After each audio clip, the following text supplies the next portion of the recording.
Muito bom, Fabinho. Fabinho é um mestre da palavra. Obrigado, Fabinho. Palavra muito boa. Gente, eu quero compartilhar uma palavra com você. 2 Samuel, capítulo 11. Essa palavra que vou ministrar hoje, eu disse aqui na quarta-feira, eu não consigo pregá-la toda hoje. Nas minhas contas, eu gastaria 3 cultos. Então, não vou correr, se der para terminar hoje, termino, mas eu acho que não vai dar. Se eu sentir no coração, eu prego ela sexta que vem, eu não vou correr também não, vou andar de acordo com o Espírito Santo. A minha vontade é que toda a igreja tivesse aqui para ouvir essa palavra. Eu pedi até a Deus, Senhor, deixa eu pregar essa palavra domingo à noite. Mas aí não senti paz. E é uma palavra também, pessoal, como que é o culto da palavra. O objetivo aqui hoje não é arrancar muito glória a Deus, não tem culto para cada coisa. Hoje é um culto da palavra, culto de exortação, um culto onde a gente aperta os parafusos mais um pouquinho, mas tem uma coisa boa, o culto da palavra é quem quer crescer na fé, esse culto aqui, Deus vai falar muito com você. Essa palavra, enquanto Deus me dava há uns meses atrás, eu escrevia o tópico e descia uma lágrima, escrevi o tópico, descia uma lágrima, que tem palavra que Deus dá para a gente, aí a gente vai compartilhando, tá? Então vamos ler, 2 Samuel, capítulo 11, um texto muito conhecido, mas tem coisas legais aqui. Tendo decorrido 1 ano, no tempo em que os reis saem à guerra, Davi enviou Joabe, e com ele os seus servos e todo Israel. E eles destruíram os amonitas e sitiaram a Rabá. Ponto. Aqui que está o perigo, ó.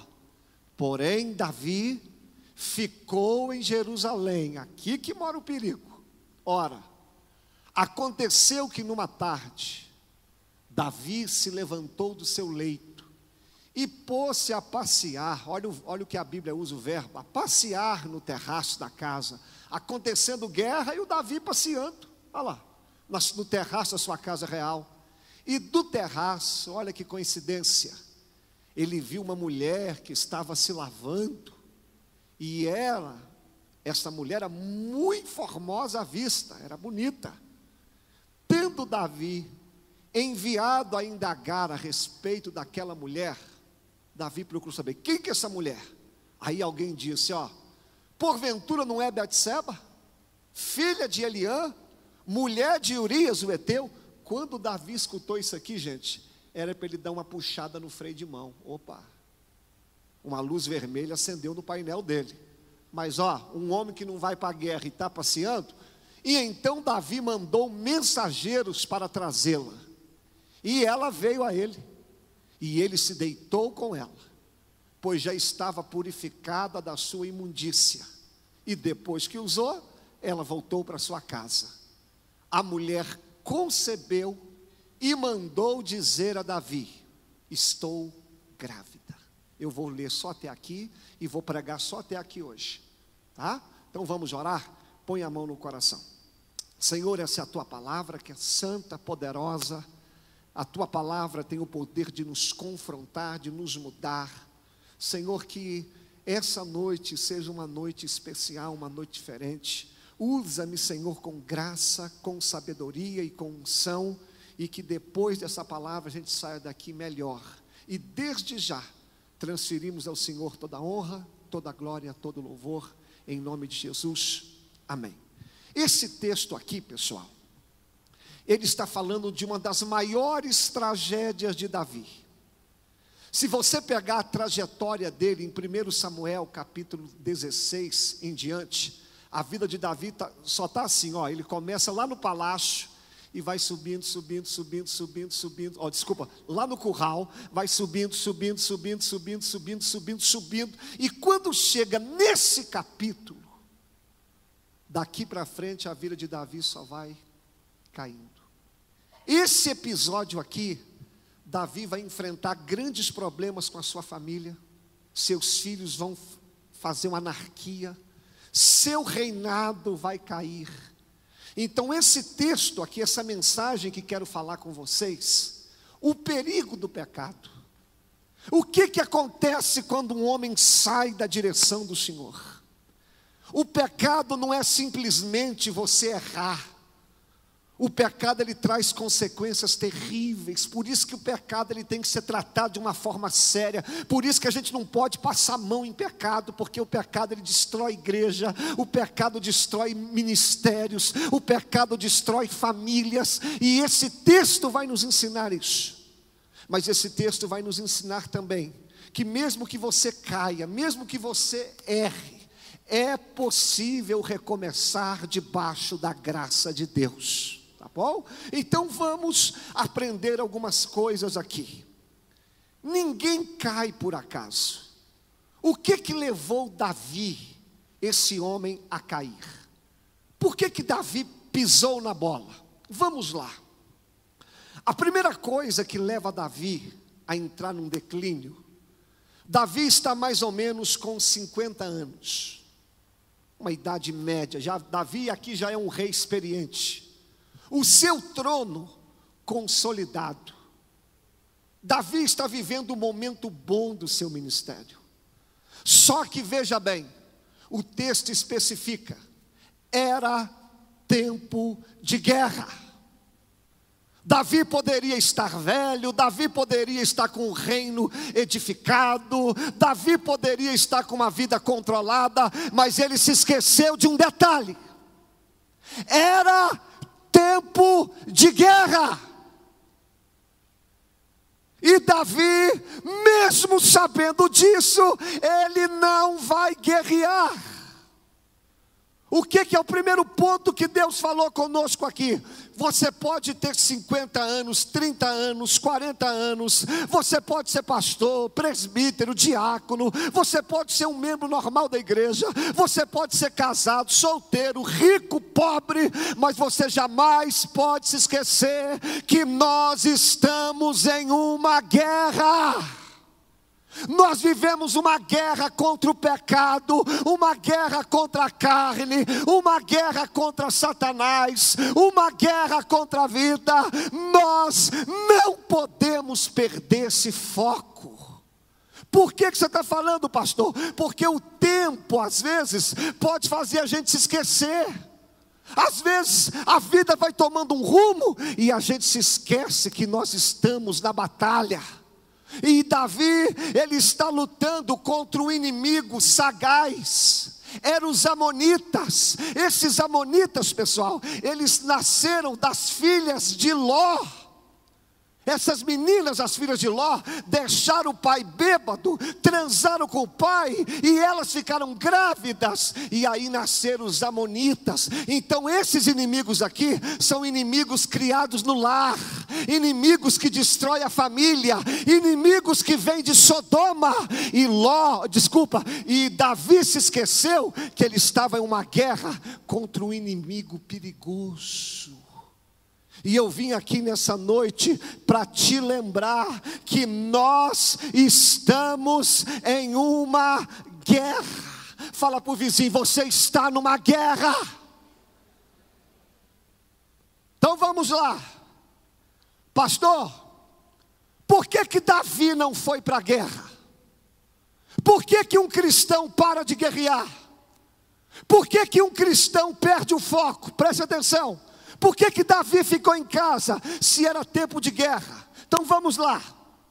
Se você ler o texto com atenção, e algumas traduções vai dizer assim: era primavera, o período que os reis saíam à guerra. Por que era primavera? Porque antes da primavera, viu o inverno.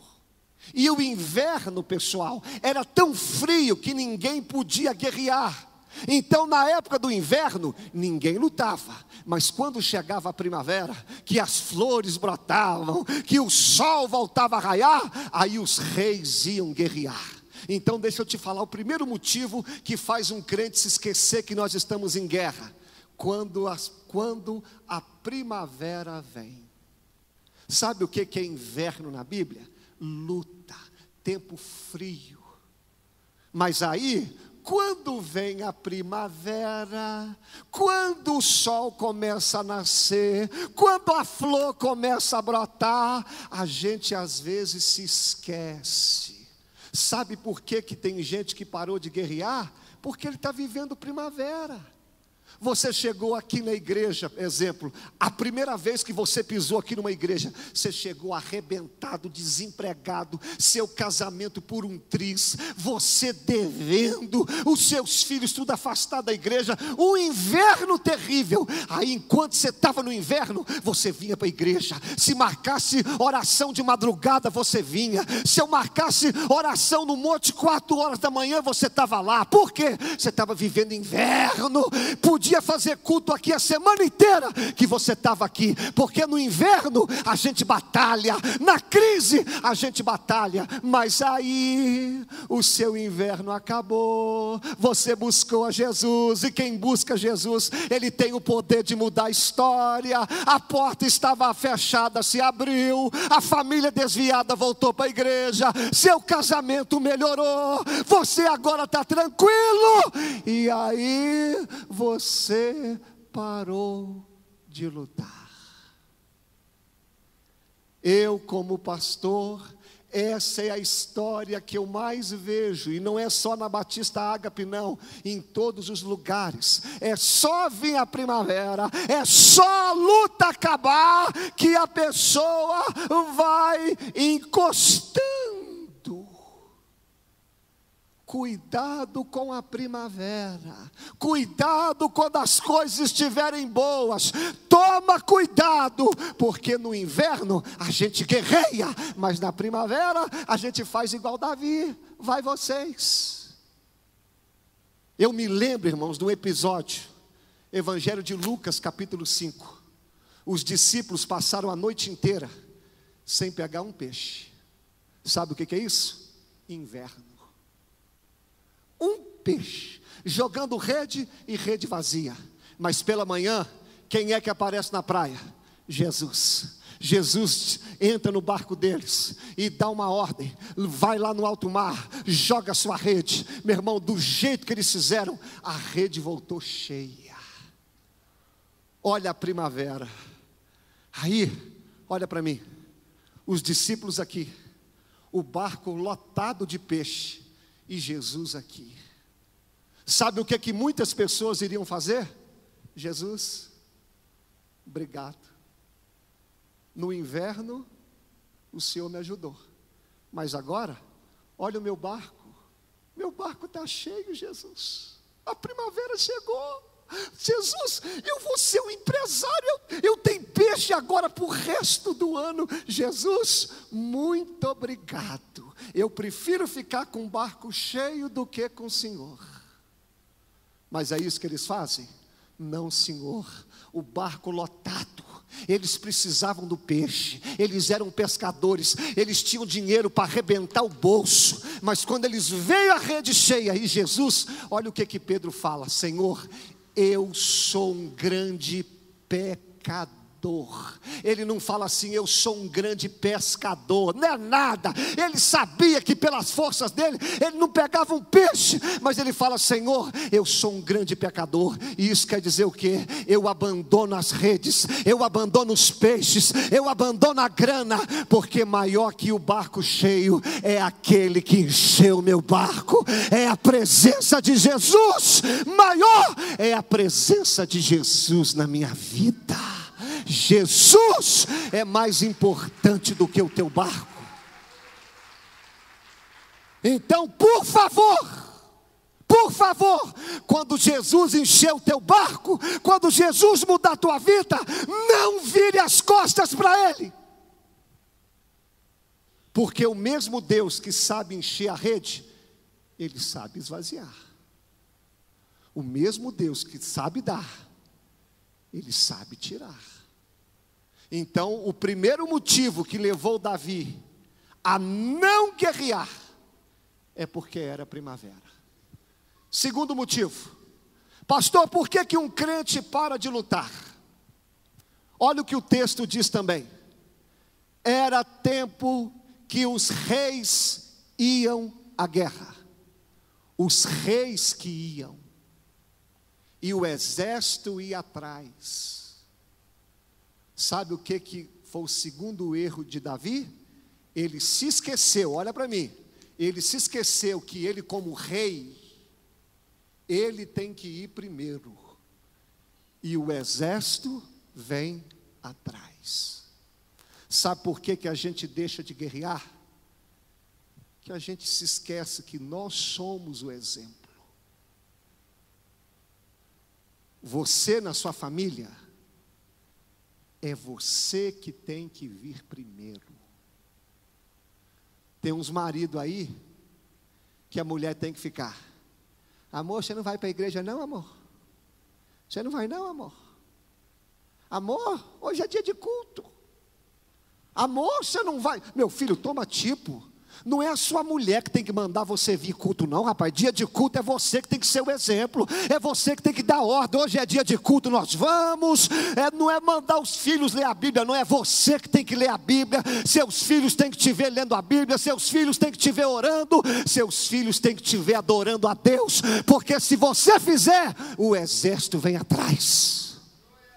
Nós que somos obreiros aqui, líderes, pastores, se o povo não vê a gente na guerra, eles não vão. Se o povo não vê a gente vindo aos cultos, ninguém vem. Se o povo não vê a gente de joelho, ninguém ora. Se o povo não vê a gente pregando, ninguém prega. Mas a minha oração é que Deus levante nessa igreja homens e mulheres que sejam exemplos, que a sua vida seja referência para muitos. Porque se você deixar o outro para guerrear por você, você está roubado. Sabe o que irrita a gente como pastor, irmãos? Semana passada mesmo, meu telefone tocou. Deve ter uns 15 dias. Meu telefone tocou. Uma mulher: pastor, pelo amor de Deus, pastor, ora para mim, pastor, meu casamento está acabando, pastor, me socorre, pastor. E eu escutando aquilo. Aí quando ela acabou de falar: irmã, vão para o culto hoje? Não, pastor, hoje eu tenho que ir para a represa. Aí me desculpa a expressão, eu falei: vai plantar batata, minha filha. Se nem a senhora quer orar para a senhora, eu que vou orar.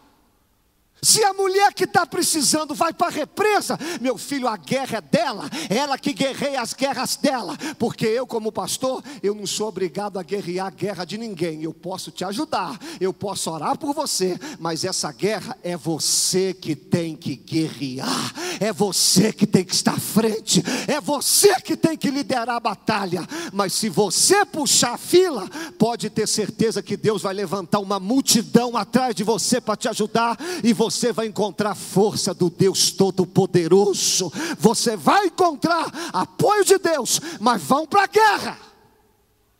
Deus está falando com alguém aqui: vão para a guerra. Terceira coisa que levou Davi a não guerrear: era tempo de guerra, ele não quis ir, a guerra sendo travada. E olha Davi, ele está no palácio dele, e a Bíblia usa o verbo passeando. Ó, aqui. A guerra comendo solta, e Davi lá, ó. Ai, Jesus. Igual muitos crentes que eu conheço, a guerra comendo solto, Satanás no lombo dele, a vida batendo nele, tudo uma luta só, e ele lá passeando. Dia de culto, correndo na avenida. Dia de culto, churrasquinho, a guerra rasgando, e ele lá. Meu filho, o que é isso?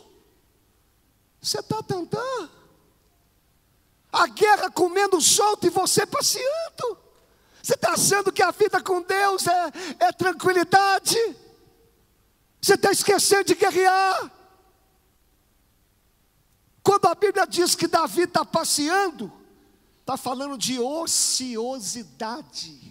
Sabe o que é ociosidade? É você gastar o seu tempo com aquilo que não tem utilidade nenhuma. Isso quer dizer o quê? O dia tem 24 horas, e esse tempo nunca mais volta. E pessoas ociosas, o tempo passa, chega no final do dia, o que você fez? Nada. O que você fez de produtivo? Nada. Se você for puxar o histórico, o dia, 4 horas no Facebook, 3h30 no Instagram, 3 horas no WhatsApp. E aí? Mudou o que a sua vida? O tempo passou. Fez o quê? Esse ano passou. O que você fez? Eu acho engraçado o final do ano agora. A pessoa vem com uma lista, como se fosse mágica, né? Vem para virar do ano. Esse ano vai. E emagrecer. Esse ano eu emagreço 8 quilos, se Deus quiser. Esse ano eu tiro carteira. Esse ano eu vou ler a Bíblia toda. Esse ano eu não falo de culto. Faz uma lista. Mas aí, o tempo passa. Você fez o quê? Pastor, o ano voou e eu não fiz nada. Não é que o ano voou não, meu filho. É que você gastou seu tempo de forma errada. Se você não gastar seu tempo com coisa produtiva, você vai cair na batalha. Ao invés de ficar gastando tempo com coisa boba, irmão, vai ler a palavra, vai orar, vai gastar tempo com a sua família, vai crescer, vai fazer coisas que venham aumentar o seu conhecimento, porque ficar gastando tempo igual Davi estava fazendo, vai mudar em quê? E aqui tem um contraste. José, com 17 anos, ele está na casa de Potifar, e a mulher de Potifar dando em cima dele. Por que José conseguiu ser fiel e Davi não conseguiu? Sabe por quê?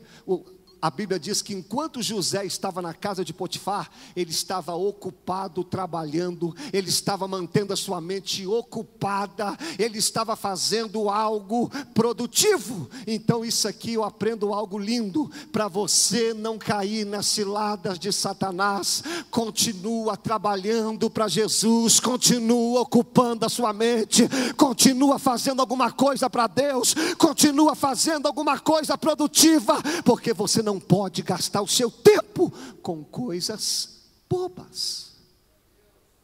Aí já vamos lá. Para um homem que está na primavera, não quer ser exemplo e está passeando, aí você acha que o diabo vai perder? O diabo, o rei não foi? O rei está passeando, a guerra acontecendo e ele no palácio. Para cada rei que não quer ir para a guerra, o diabo sempre vai colocar uma Betseba. Como diz Billy Graham, se você quiser navegar para longe de Deus, o diabo vai colocar um barco prontinho para você. Aí Davi, ele está no palácio, assim.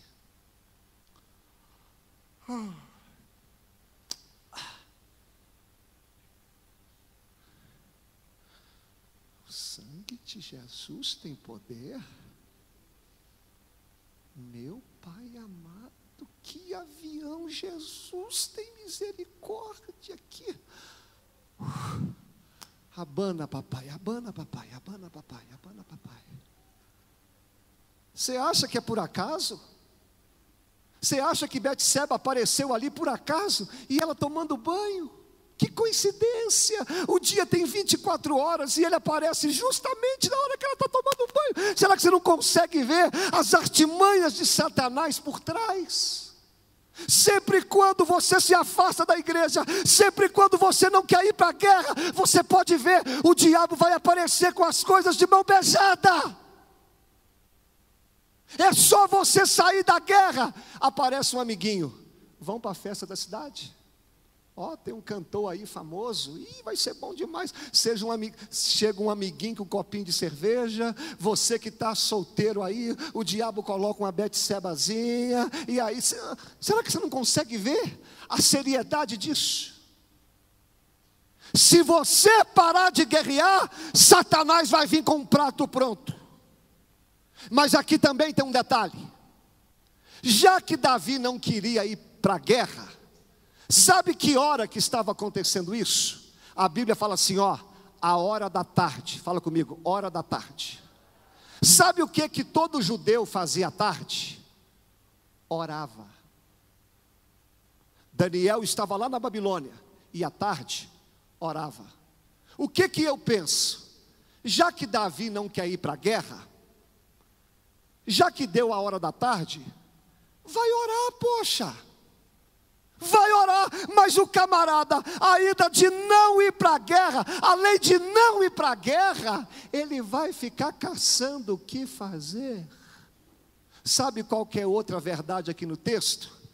Não substitua o seu tempo de comunhão com coisas carnais. Isso quer dizer o quê? Não abra mão da sua intimidade, não abra mão do seu tempo com Deus, querido. Davi, era para o joelho dele estar no chão. Se o joelho não está no chão, o olho vai no pecado. E eu sei que tem gente que Deus colocou aqui só para ouvir isso. Por que você está negligenciando a sua oração com Deus? Deixa eu fazer uma pergunta aqui e não precisa responder. Como está seu momento de oração? Como é que está seu tempo da leitura da palavra? Como é que está o tempo que você anda com Deus? Você já viu, irmãos, como que para orar é difícil? Por exemplo, a gente vai no cinema. Eu gosto. O filme de 2 horas passa assim, ó. Quando você olha no relógio, já deu 1h30. Mas quando você vai orar, você fica de joelho. Rapaz, já devo estar orando uns 40 minutos. Quando você olha, 3 minutos. É assim. O culto parece que tem dia que dura 10 horas. Não. O culto é 1h30, 2 horas no máximo. Mas quando a gente perde a comunhão com Deus, escute isso aqui, as coisas espirituais vão perdendo valor. Sabe por que às vezes você fica impaciente no culto? Gente do céu, hoje o pastor está pregando ruim, pelo amor de Deus. Gente, o culto não acaba. Aí você olha para o relógio, dá um tique-tique nervoso e vem aqui para trás para não fazer nada. E vai lá para trás conversar, e vai para tudo quanto é lugar. Não, filho, é porque você perdeu a intimidade com Deus. Porque quando o nosso joelho está em dia, quando o nosso coração está ligado com o Pai, o culto pode durar 2 horas, mas parece que você está aqui só 15 minutos, porque mais vale um dia na presença do Senhor do que 1000 em outros lugares. A gente precisa voltar a restaurar a nossa comunhão com Deus. A gente precisa. Olha para mim agora. Davi não quer orar, então vamos para outro erro dele. Outro erro. Se você ler, coloca para mim Deuteronômio 17, capítulo 14 e 17. Isso aqui é ponto-chave. Davi, ele não caiu com Betseba de cara. Vou te mostrar na Bíblia aqui, Deuteronômio 17, 14. Quando entrares na terra, do 14 ao 17, vai. Porá certamente sobre ti, lê aqui, como rei, aquele que o Senhor teu Deus escolher. Porás, volta lá. Porás um dentre os seus irmãos como rei sobre ti. Não poderás pôr sobre ti um estrangeiro. Vamos lá agora, 16. Ele, porém, olha agora, não multiplicará para si cavalos, e nem fará voltar o povo ao Egito para multiplicar, pois o Senhor tem vos dito isso. Nunca mais voltarei para este caminho. O 17 agora. Tampouco multiplicará para si mulheres, para que o seu coração não se desvie. Olha a ordem que Deus disse: quando levantar um rei, ele não pode ter para si muitas mulheres. Sabe quantas mulheres que Davi já tinha aqui? 7. Gente, eu com uma já passo aperto. Eu queria conversar igual Salomão teve 1000. Gente do céu, como é que um homem 1000 sogras? Já pensou com um negócio desse? 1000 mulheres. Mas aí eu li uma frase outro dia linda no Facebook. Salomão teve 1000 e foi infeliz. José casou-se apenas com Maria e foi feliz, porque não é a quantidade, é a fidelidade e o respeito à palavra. Então aqui Davi, ele está quebrando um princípio. Davi não podia ter esse monte de mulheres, mas Davi vai quebrando. Sabe onde que nós erramos, pessoal? A gente vai quebrando o princípio. Deus fala assim, ó, exemplo, não se ponha em julgo desigual. A gente vai. Ah, não aconteceu nada. Ah, que bom, não aconteceu nada. A Bíblia fala assim, não se afaste da igreja. A gente se afasta. Não aconteceu nada. A Bíblia fala assim, não odeie o seu irmão. Aí você é magoado de ódio. Ah, não aconteceu nada. Só que chega uma hora, filho, que a casa cai. A gente tem que aprender os nossos limites. Você acha, querido, que eu não queria fazer muita coisa? Tem lugares que eu gostaria de ir. Tinha coisas que eu gostaria de fazer. Mas por que eu não faço? Eu tenho um limite. Qual que é meu limite? A palavra. Nós vivemos uma geração de crente hoje que quer fazer o que quer.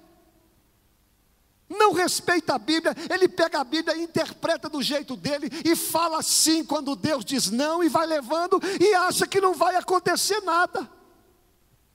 Davi não, ele já tem 7 mulheres, e aqui eu já estou partindo para a conclusão. Quando ele vê Betseba, ele manda perguntar, quem que é essa mulher? Aí chega alguém e fala, Davi, você não sabe quem é ela não, filho? Ela é casada, ela é esposa do seu servo Urias, e ela é filha de um homem importante aqui no seu reino. Quando Davi escuta isso, irmãos, era para uma luz vermelha acender, e ele fala assim, não, eu estou perguntando só por perguntar. Que isso, eu não queria nada com ela não. Era para Davi ter dado uma de João sem braço, mas ele não. Mesmo sabendo que ela era casada, ele diz assim, traz ela aqui. Traz ela aqui. E aí começa o nosso erro.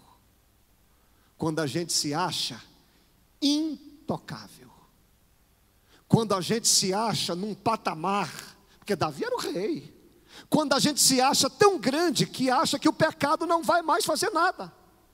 Se Davi olhasse para o harém dele, ele ia encontrar uma mulher chamada Abigail. Sabe quem foi Abigail? Davi estava na guerra, e ele ia matar o esposo de Abigail. E ela aparece no meio da história e fala, Davi, não mata ele não, porque você um dia vai ser rei, e você está guerreando as suas guerras, Deus te chamou para guerrear as guerras dele. Quando Abigail fala isso, ele dá uma travada e fala, mulher, como você foi sábia, se não fosse você, eu estaria cometendo uma injustiça. E Abigail foi embora, o marido dela morre, ela ficou viúva. Aí Davi, que não é bobo nem nada, casou-se com ela. Se Davi tivesse olhado para o harém dele, iria ver Abigail, ia falar assim, gente, eu não posso cair com essa mulher.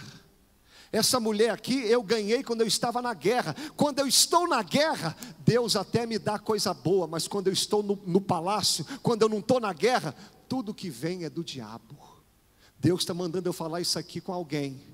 Tem coisas que apareceram na tua vida por esses dias. Tem pessoas que entraram na sua vida por esses dias. Tem portas que se abriram na sua vida por esse dia.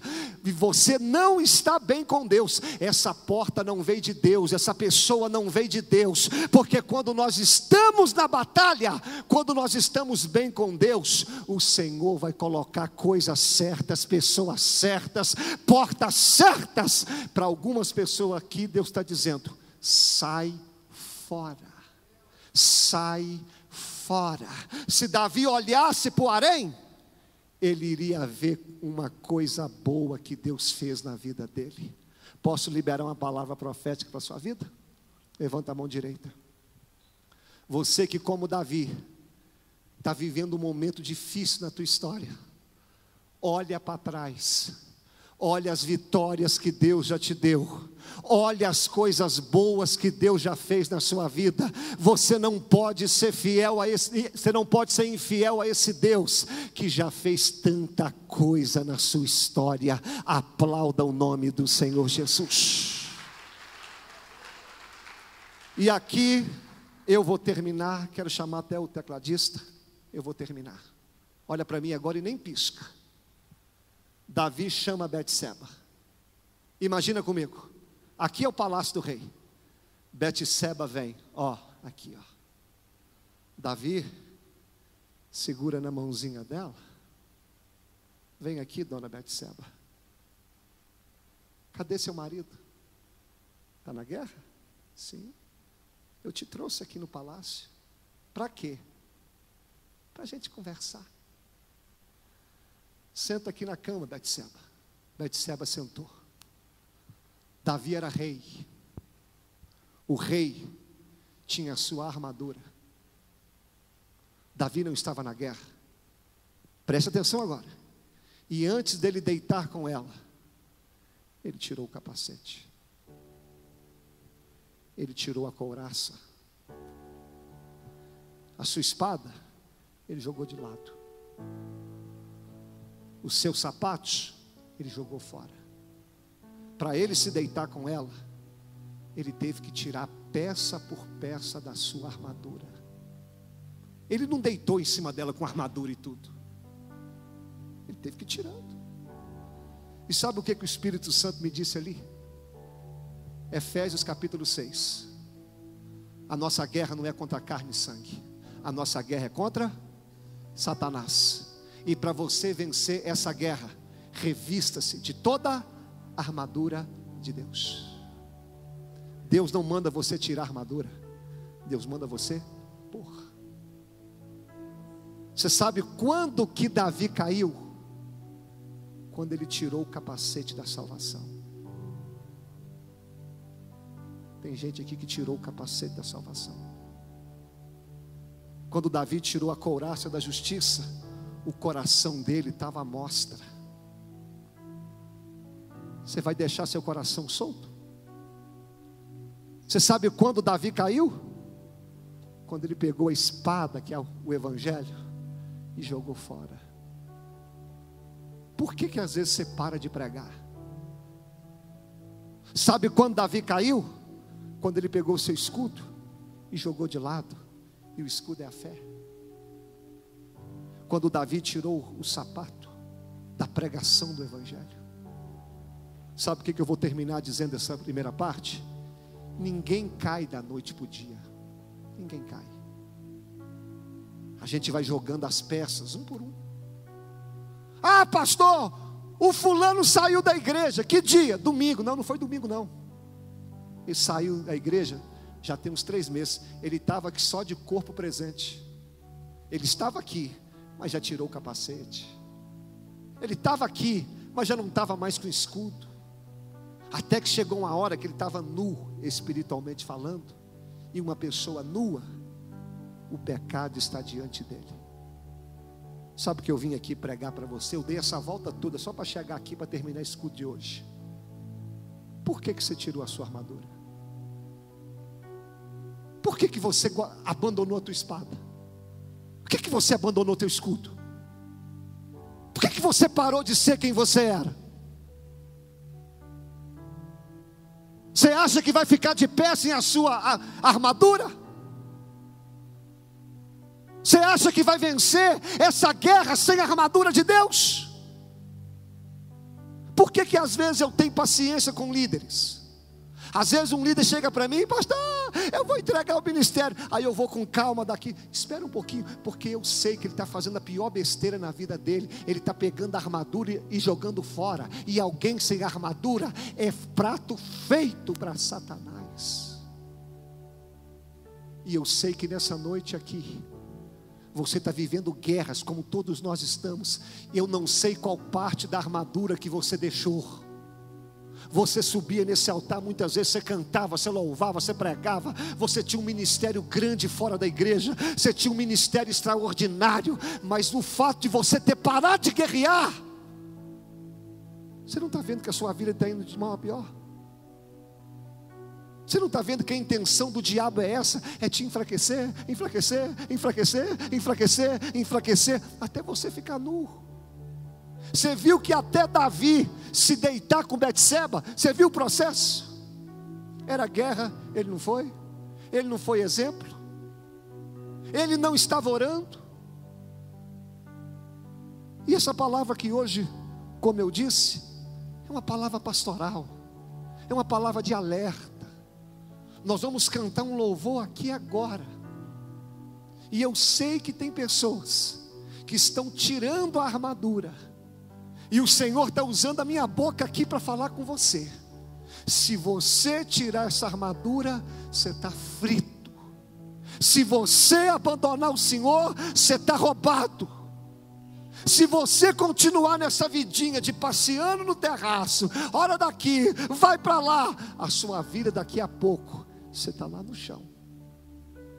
Essa palavra que hoje eu estou sendo boca de Deus para algumas pessoas. O Senhor está aqui hoje, Deus não mandou recado não, Deus te pegou pelo colarinho e falou, eu estou falando é com você.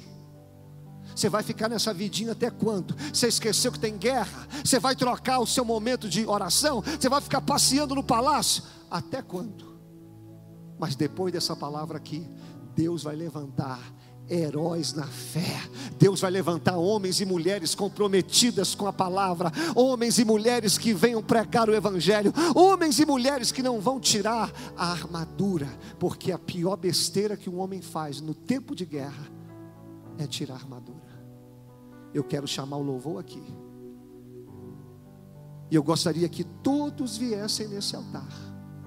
E vou pedir mais um favor, você não vai ficar no cantinho não, a gente vai vir para o meio aqui, e a gente vai falar, Senhor, perdoa-me, Senhor, tem misericórdia, Senhor, me desculpa, porque eu estou negligenciando o meu tempo de comunhão contigo, eu estou te trocando por coisas bobas, eu estou passeando em tempo de guerra, mas eu estou aqui nesse altar, Senhor, para te pedir perdão e te pedir misericórdia. Se Davi, querido, um homem segundo o coração de Deus, passou por isso, imagina nós. Eu como pastor, querido, por diversas vezes, a gente não vigiar, a gente sai da batalha, e a gente vai tirando a armadura, mas hoje